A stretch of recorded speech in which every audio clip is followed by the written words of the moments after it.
जय हिंद दोस्तों। मैं विकास गौरव एक बार फिर से आपका स्वागत करता हूं आपके अपने YouTube चैनल विकास गौरव स्टडी कैंपस में। और आप कैसे हैं? बिल्कुल ठीक हैं। चलिए दोस्तों, कुछ पिछली कक्षा में जो हमने आपको पढ़ाया था उस पर थोड़ा सा चर्चा कर लिया जाए। हमने आपको सिखाया क्या था? दरअसल बात ये होती है ना कि जैसे अगर आप अगली कक्षा में अगर आप जो कुछ पढ़ने वाले होते हैं, अगर पुरानी बातें कुछ रिपीटेड हो जाती हैं तो अगली कक्षा में आपका इंटरेस्ट बढ़ जाता है कि हाँ सर, हमने ये पिछली कक्षा में पढ़ा हुआ था। ठीक है, तो आइए देख लेते हैं हमने पिछली कक्षा में क्या सीखा था। रिपीटेड कर लेते हैं, एक बार रिवीजन हो जाएगा। लाभ हानि के वीडियो पार्ट 8 में हमने आपको सिखाया था एक दुकानदार 3 मेज और कुर्सी वाला क्वेश्चन, आपको याद होगा। ठीक है, जिसमें आपको देखने को मिला था यहां पर रुपया ना देकर के यहां परसेंटेज दे रखा था कि भैया 23% का कुल लाभ हो रहा है। ठीक है, 23% का कुल लाभ हो रहा है। आज हम आपको सिखाएंगे इसमें अगर यहाँ पर 23% ना दे करके 23% ना दे करके यहाँ पर कुछ रुपया मूल्य में दे रखा हो, मान लीजिए 25 रुपया मूल्य में दे रखा हो। ठीक है, 25 रुपया मूल्य में दे रखा हो तो इस तरह का क्वेश्चन आप कैसे पेपर में आएगा, कैसे सॉल्व करेंगे, इसी बात पर आज हम इस वीडियो को लेकर आए हैं आपके सामने। उम्मीद करते हैं आपको वीडियो जरूर पसंद आएगा, इसलिए हमारे साथ लास्ट तक जुड़े रहिए। वीडियो हमारी खास बात ये रहती है कि वीडियो हमारी ज्यादा लंबी नहीं होती। ठीक है, इसलिए पूरा का पूरा देखा करिए।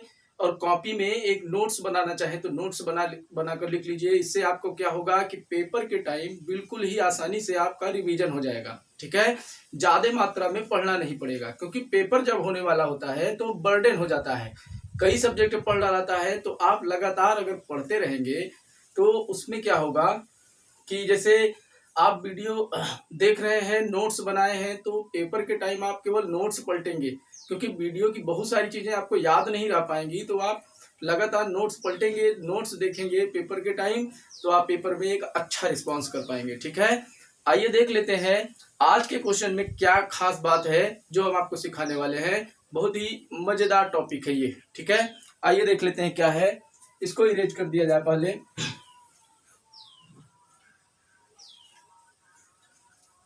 आज का जो वीडियो होगा वह पार्ट 8 होगा। ठीक है, वीडियो पार्ट 7 का था ये।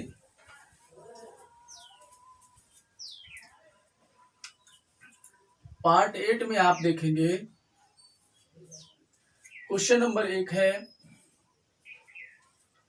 वीडियो पार्ट 1 का क्वेश्चन नंबर 1 है, एक दुकानदार 10 पेन और 5 पेंसिल, ये सब सारे प्रश्न क्वेश्चन, सारे के सारे क्वेश्चन दोस्तों ये आपके एग्जाम में आया हुआ क्वेश्चन है। मैं वही क्वेश्चन कराता हूं आपको जो पेपर में आया हुआ है। ठीक है, उसी के आधार पर जो है अगले परीक्षा की रणनीति तैयार करता हूं, ताकि आप तक वो मैटर प्रोवाइड किया जा सके जो आपकी परीक्षा में आने वाला होता है। ठीक है, आइए विलंब ना करते हुए आप देख लेते हैं क्वेश्चन क्या है हमारा। क्वेश्चन है, एक दुकानदार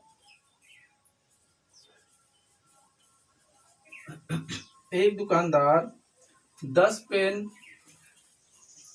और 5 पेंसिल 10 पेन और 5 पेंसिल कुल 500 रुपए में खरीदता है। वह पेन को 10% लाभ तथा पेंसिल को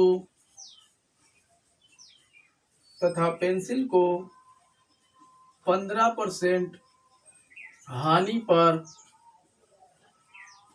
बेचता है तो उसे कुल पर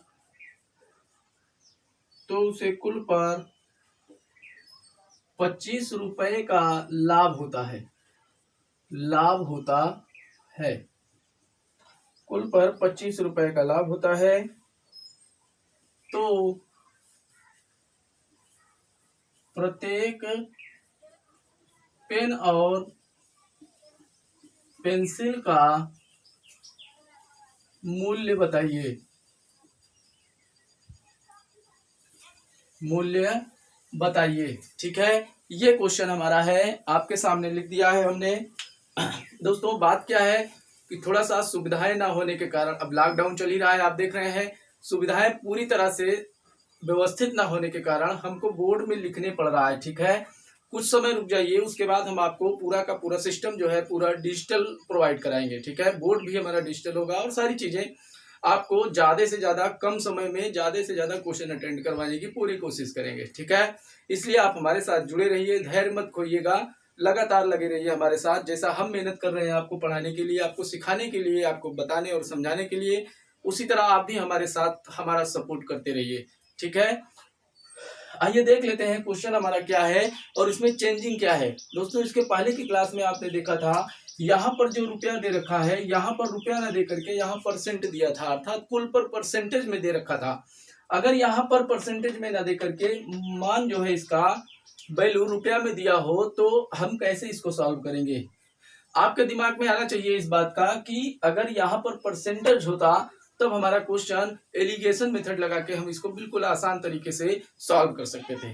ठीक है, तो हम क्यों ना ये कर दिया जाए, क्यों ना कुछ ऐसा कर दिया जाए जिससे यहाँ पर जो 25 रुपया लिखा हुआ है, यहाँ पर हमें एक वैल्यू परसेंटेज में प्राप्त हो जाए। ठीक है, तो हम परसेंटेज में मिल जाएगा, तो क्वेश्चन हमारा पुराने क्वेश्चन जैसा हो जाएगा, पिछले क्वेश्चन जैसा हो जाएगा। ठीक है, तो हम वही काम करने वाले हैं दोस्तों।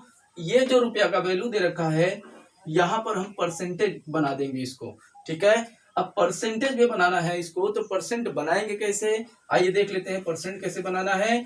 परसेंट बनाने के लिए सबसे पहला काम क्या करेंगे भैया, देखिए यहाँ पर 500 रुपए में खरीद रहा है ना, अर्थात 500 रुपए में खरीदा है, तो उसे लाभ कितने का मिल रहा है, 25 रुपए का। ठीक है, 500 रुपए में खरीदा है तो लाभ बराबर कितना हो गया, 25 रुपए का लाभ हो रहा है।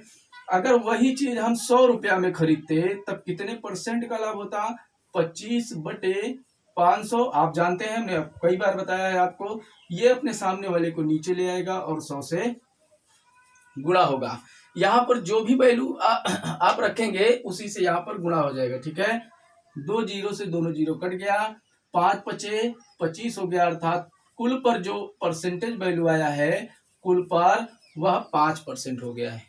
ठीक है, बात समझ में आ गई होगी आपके। अब आइए देख लेते हैं कुल पर 5% वैल्यू रखने के बाद इसको सॉल्व कैसे करेंगे। बिल्कुल आसान सा तरीका है इसका, सिंपल है एकदम। पेन की वैल्यू कह रहा है और पेंसिल की वैल्यू कह रहा है, तो पेन और पेंसिल ऐसे लिख लेना है।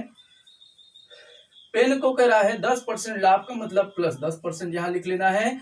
परसेंट लिखिए चाहे मत लिखिए, उससे कोई दिक्कत नहीं आने वाली है। ठीक है, और पेंसिल की बात कर रहा है 15% हानि, अर्थात -15% की हानि लिख देगा। ठीक है, उसके बाद कुल पर जो बात कर रहा है, तो कुल पर के लिए हमें कुल के लिए वैल्यू जो दे रखा है वह है, कितना निकाले हैं हम, 5%। अब इन दोनों का हम अंतर निकालेंगे। ठीक है, अंतर हमेशा बाबू जान लीजिए, ज्यादा वाले में कम वाला घटता है। क्या होता है, घटता है, हमेशा घटाना है हमको। ठीक है, तो 10 में से 5 गया 5 हो जाएगा, और -15 में जब 5 घटेगा तो 15 और 5 20 हो जाएगा। क्यों, क्योंकि ये माइनस में है। अगर हम इसको घटाएंगे, देखिए 5 में अगर हम -15 घटा दें, ठीक है, या -15 में हम 5 घटा दें, 5 क्या करें, घटा दें। ठीक है, घटा देंगे तो ये हमारा माइनस और माइनस प्लस हो जाएगा। ठीक है, यहाँ पर प्लस होगा ना, तो प्लस और माइनस माइनस ही रहेगा, अर्थात माइनस और माइनस प्लस, 15 और 5 जुड़ेगा तो 20 हो जाएगा। कितना हो जाएगा, 20 हो जाएगा। इसीलिए हमने यहाँ पर क्या लिख दिया है, 20। और ध्यान दीजिएगा आप कि यहाँ जो भी वैल्यू आएगी उसमें हमें प्लस और माइनस के चिन्ह से हमें कोई मतलब नहीं रखना है। ठीक है, अनुपात में ये मैटर क्रिएट हो जाता है। अब इसको छोटा कर लीजिए, 5 के नम 5 चौक 20, अर्थात 4:1 के अनुपात को हम अनुपातिक योग जब निकालेंगे, अनुपातिक योग हमने निकाला तो 4:1 5 हो गया। ठीक है, अब पेन की वैल्यू निकालना है हमें, तो पेन की वैल्यू बराबर हो जाएगा, पेन का जो अनुपातिक मान दे रखा है वह निकाला है 4 हमने, और क्या कहते हैं इसको, योग जो है, अनुपातिक योग जो है वह 5 है। और गुणा किससे करना है, गुणा हमेशा ध्यान रखिएगा, जो मेन वैल्यू दिया है भाई 500 रुपए में ही तो हमें 2 लोगों में विभाजित करना है, पेंसिल और पेन को। तो 500 रुपया वैल्यू दे रखा है, 500 से गुणा कर देंगे, ठीक है। 5 से 5 कट जाएगा, यहाँ हो जाएगा 100, 100 का गुणा जब 4 में करेंगे तो आ जाएगा 400। कितना आ जाएगा, 400 आ जाएगा। अब यहाँ पर जो वैल्यू 400 आई है ये हमारा 10 पेन के लिए है, ठीक है। किसके लिए है, 10 पेन के लिए है। 10 पेन का मूल्य है 400, लेकिन हमसे पूछा क्या है, प्रत्येक पेन और पेंसिल का मूल्य बताना है। किसका, प्रत्येक का मतलब होता है एक, ठीक है, एक का मूल्य बताना है। अर्थात ये 10 पेन की वैल्यू अगर 400 रुपया है तो एक पेन की वैल्यू कितना हो जाएगी, 400 बटे 10 गुणे 1, ठीक है। 0 से 0 कट जाएगा, आएगा कितना, 40 रुपया।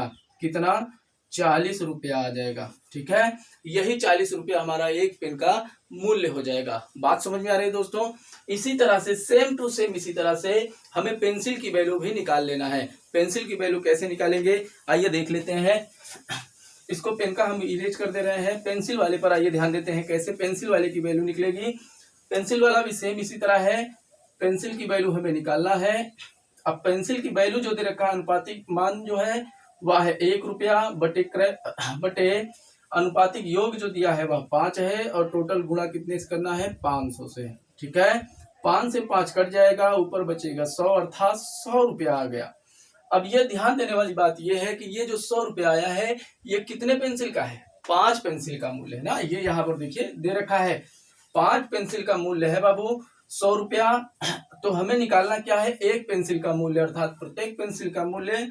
तो अगर 5 पेंसिल का मूल्य 100 रुपया तो एक पेंसिल का मूल्य कितना, 5 विषम में 100 अर्थात 20 रुपया। तो उत्तर हमारा कितना सही होगा, 20 होगा, ठीक है। एक पेंसिल का मूल्य कितना रुपया आएगा, 20 रुपया आएगा। उम्मीद करते हैं आपको ये वीडियो ये कॉन्सेप्ट समझ में आया होगा। चलिए आइए देख लेते हैं एक दूसरा कॉन्सेप्ट क्या है, इसको मिटाना पड़ेगा।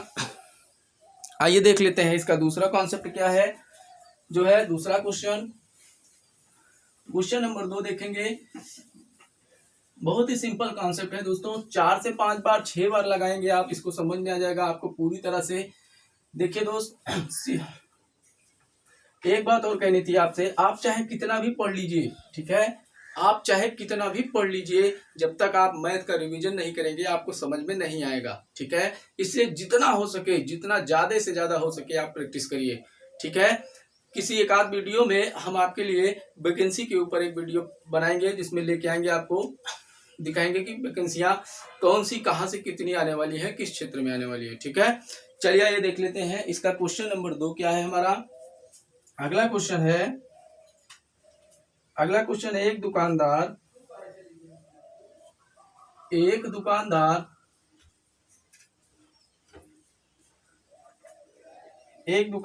3 मेज और 12 कुर्सियां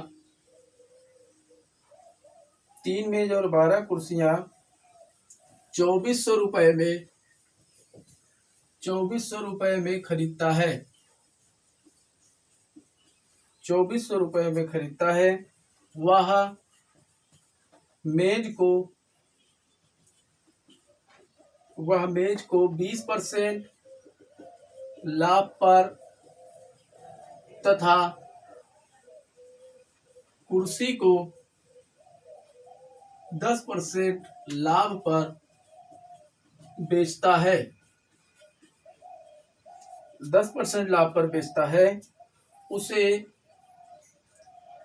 कुल पर 300 रुपए का लाभ होता है। 300 रुपए का लाभ होता है। तो प्रत्येक मेज और कुर्सी का मूल्य बताएं। तो प्रत्येक मेज और कुर्सी का हमें मूल्य बताना है। जैसा कॉन्सेप्ट अभी हमने आपको बताया, सेम टू सेम उसी तरह इसे भी सॉल्व करना है भाई। चलिए ये देख लेते हैं कैसे सॉल्व होगा। सबसे पहली काम तो जो हमें कुल पर परसेंटेज ज्ञात करना है, कुल पर दे रखा है 300 रुपया, यही 300 रुपए को हमें परसेंट में बदल लेना है। परसेंट में कैसे बदलेंगे, आइए एक बार और समझ लेते हैं ध्यान से। टोटल मूल्य जो दे रखा है वह 2400 दिया है, अर्थात 2400 रुपए में इसको इस तरह से भी कर सकते हैं। भैया कितना पाया है, 300 रुपए का लाभ हो रहा है, कितने रुपए में, 2400 रुपए में। ठीक है, 300 रुपए का जो लाभ हो रहा है वह 2400 रुपए में हो रहा है। ये भिन्न में हो गया है, ये भिन्न में हो गया है। हम आपको परसेंटेज पढ़ाएंगे तो उसमें और भी तरीके से बताएंगे इसको कैसे परसेंट में बदला जाता है। हालांकि अभी जान लीजिए थोड़ा सा कि 300 रुपया लाभ हुआ है 2400 रुपए में, तो जिसमें जितने में लाभ हो रहा है उसको बटे में लिख देना है और जितना लाभ हो रहा है उसको अंश में लिख देना है। ठीक है, इसके बाद भिन्न को परसेंट में बनाने के लिए हम क्या करते हैं, 100 से गुणा कर देते हैं। ठीक है, ये सही है। भिन्न को परसेंट में बनाने के लिए हम क्या करेंगे, 100 से गुणा कर देंगे, तो 0 से 0 कट जाएगा और ये 3 8 24 हो जाएगा, अर्थात 100/8 हो जाएगा। हम इसको पूरा लिख दे रहे हैं ताकि आपको अच्छे से समझ में आ जाए, जरा सा भी कोई दिक्कत ना रहे। ठीक है, 100/8 को हम लिख सकते हैं 4 दूनी 8 और 4 25 में 100, 25/2 अर्थात 25 का आधा कितना होगा, 12.5। बिल्कुल सही, 12.5% आएगा। ये जो कुल की वैल्यू है वह हमारी आ गई है 12.5%। इस 12.5% से हम वैल्यू करेंगे। आइए देख लेते हैं, मेज की बात कर रहा है और कुर्सी की बात कर रहा है। ठीक है, मेज है और कुर्सी है। मेज को कह रहा है 20% लाभ अर्थात प्लस 20% हो जाएगा, और कुर्सी को 10% लाभ अर्थात प्लस 10 हो जाएगा। इसका हम जब टोटल वैल्यू देखेंगे तो 12.5 है। अंतर निकालेंगे, अंतर निकालेंगे, घटाएंगे तो क्या हो जाएगा, 20 में जब 12.5 घटाएंगे तो 7.5 हो जाएगा, 7.5 होगा। ठीक है, 7.5 मतलब 7.5। ठीक है, और 10 में जब 12.5 में अर्थात 12.5 में जब 10 घटाएंगे तो यहाँ पर कितना होगा, 2.5 हो जाएगा। ठीक है भाई, देखिए 12 में 10 घटाएंगे तो 2.5 ही तो बचेगा, जो बचा है वही बचा है। ये दशमलव से दशमलव कट जाएगा। ठीक है, और 25 एकम 25, 25 तिया 75, 1:3 के रूप में ये बन के आ गया है। अब 1:3 अनुपातिक योग हो जाएगा इसका 4, अनुपातिक योग हो गया 4। अब मेज का मूल्य निकालना है हमें, मेज की वैल्यू निकालना है तो 1 मेज की जो अनुपातिक मान है वह 1 है, 1 अनुपातिक योग 4 और गुणे टोटल मूल्य कितना दिया है 2400, अर्थात 4 × 24, तो मेज का मूल्य आ गया है 600। अभी ये जो मेज का मूल्य 600 आया है, ये 3 मेज का मूल्य आया है, लेकिन हमें निकालना क्या है, प्रत्येक का, यानी एक मेज का मूल्य निकालना है, अर्थात 3 मेज बराबर 600 रुपए में मिल रही है, तो एक मेज कितने की मिलेगी, 200 रुपए की मिलेगी। बिल्कुल सही है, 200 रुपए इसका मूल्य आ गया है। ठीक है, इसी तरह से सेम टू सेम कुर्सी का भी मूल्य हमें निकालना है। कुर्सी का मूल्य ये देख लेते हैं कैसे निकलेगा, सेम टू सेम इसी तरह निकालना है। कुर्सी की जो वैल्यू निकालेंगे तो हम कुर्सी का जो वैल्यू अनुपातिक में दिया है 4 दिया हुआ है, अनुपातिक योग 3 दिया हुआ है, सॉरी 3 दिया हुआ है और अनुपातिक योग 4 दिया हुआ है, तो गुणे किससे करेंगे, 2400 टोटल है भाई, इसी में तो डिवाइड करना है। 2400 हो जाएगा, 4 × 24 और 6 तिरिक 1800 रुपया। ये हमारा कितनी कुर्सी का मूल्य आया है, 12 कुर्सी का मूल्य आया है। अगर हमें एक कुर्सी का मूल्य निकालना है, अर्थात 12 कुर्सी का मूल्य बराबर 1800 रुपये हमने निकाला, और एक कुर्सी बराबर हो जाएगा 1800/12 गुणे 100। ठीक है, 12 का नम 12, 6 बचेगा, 60 हो जाएगा, 12 पंचे 60, यहाँ पर 15 यानी 0, यानी 150 में 100 से गुणा करेंगे तो कितना आ जाएगा, 15 1, यहाँ पर 1 से गुणा होगा भाई। ठीक है, सॉरी यहाँ पर 1 है ना, तो 1 से गुणा होगा। ठीक है, आप भी यही गलती मत करिएगा। ठीक है, 15 हो जाएगा, 150 रुपया, कितना हो जाएगा, 150 रुपया हमारा कुर्सी का मूल्य हो गया। ठीक है, जैसे अभी कंफ्यूजन में यहाँ पर हो गया है, इसी तरह आप लोग पेपर में भी कर देते हैं, तो ध्यान दीजिएगा। कभी कभी ऐसे बाय द वे मिस्टेक होते रहता है, तो ऐसी गलती आप बार बार रिवीजन करते रहेंगे तो नहीं होगा। ठीक है, चलिए आज के लिए दोस्तों उम्मीद करते हैं ये वीडियो आपको बहुत ही अच्छे से समझ में आया होगा। इसी तरह के ढेर सारे कॉन्सेप्ट हम आपको लेकर आएंगे। आपको सिखाएंगे, आपको बहुत ही अच्छा रिस्पॉन्स मिलेगा। आप हमारे साथ लगातार जुड़े रहेंगे तभी, ठीक है। इधर उधर भटकना नहीं है, लगातार पढ़ते रहना है। वैकेंसी कभी भी आ सकती है, आपका पेपर आ जाएगा सिर पे, ठीक है। चलिए आज के लिए दोस्तों बस इतना काफी है। उम्मीद करते हैं आपको समझ में आया होगा। वीडियो को लास्ट तक देखने के लिए धन्यवाद। चैनल को लाइक और सब्सक्राइब करना मत भूलिएगा। सब्सक्राइब करेंगे आपको तो हमारा भी एक हौसला बढ़ेगा, ठीक है। जय हिंद, जय भारत।